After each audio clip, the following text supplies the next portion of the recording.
Good evening, ladies and gents. Here is coat number 4 of the Magic Mender leather repair and color changer, paint, dye, whatever you want to call it. Actually goes on more like paint than dye. But here it is, coat number 4. I've got to go back for one more just to get some texture in the seats and get rid of a couple of brush strokes that you may see there. But this is essentially it. Again, the color is Porsche Natural Brown off of the 997. Excuse my voice, it's late at night and I should be asleep.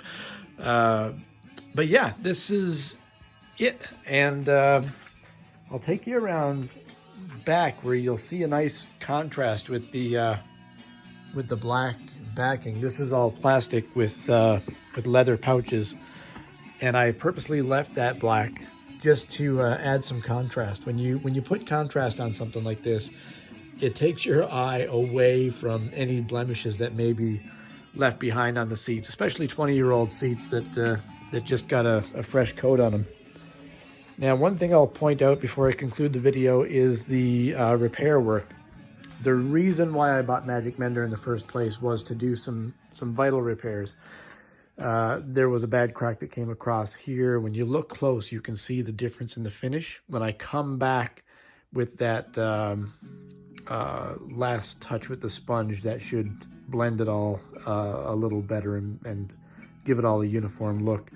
And then the other one was here on the bolster, and the bolster was really bad. You'd never know it looking at it now, but leather, it looked like it had been pulled back. That's how bad it was here. There was a lot of tears and scores. The previous owner tried to cover it up with black duct tape. So when I pulled that duct tape off, much of the leather came with it. It took a lot of repair work, but I got it to where I'm satisfied with it. So that is the seat.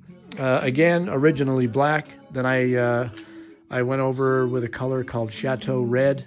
It was more of a brick red, and I really wasn't fussy with it. It wasn't what I was going for. So then I went back to the Porsche OEM colors, and Magic Mender did one called Porsche Natural Brown. And this one is POR 6. If you go to their website, they have 2 natural browns. This is POR 06. And that's it. When I get them back in the car, get the car cleaned up, I'm going to do a proper walk around. That'll be a couple of months away, but I just wanted to give you a quick glance. So there they are. Thanks, guys.